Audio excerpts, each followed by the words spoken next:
Honorable members would recall that I had stated in my budget speech that the credit institutions will have the freedom to pass on the burden of interest tax to the borrowers by adjusting suitably the rate of interest. It has been brought to my notice that in many cases where term loans have already been sanctioned, the credit institutions may be able to vary the rate of interest because loan agreements do not contain a provision permitting such variation.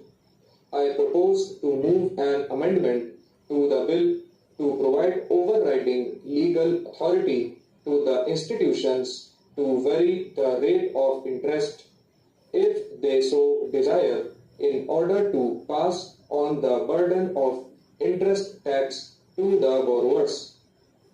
Further, I also propose to exempt from the imposition of interest tax cooperative land mortgage banks, cooperative land development banks, and cooperative societies engaged in the business of banking which cater primarily to the needs of farmers and village artisans.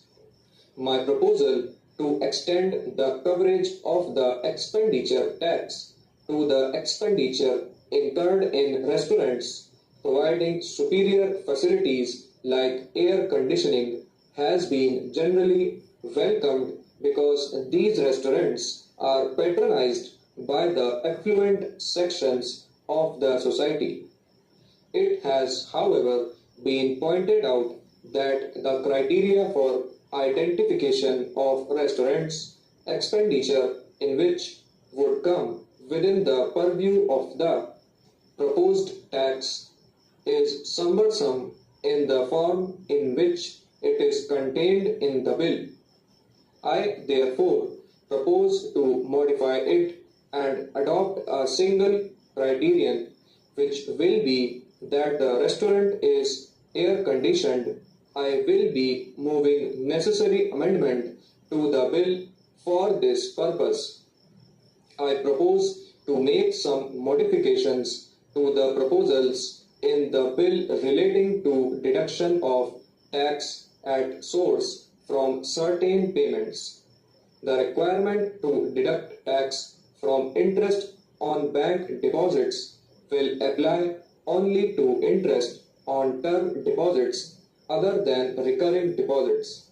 Further, cooperative land mortgage banks, cooperative land development banks, primary agricultural credit societies, and primary credit societies will be taken out of the purview of these requirements.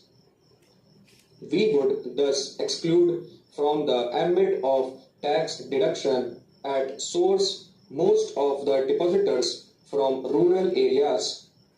Further, I am sure that these modifications will ensure that the small taxpayers are not put to any harassment as a result of the proposed requirement of deduction of tax at source from bank interest and withdrawals from the National Savings Scheme. Honorable members may be aware that under an existing provision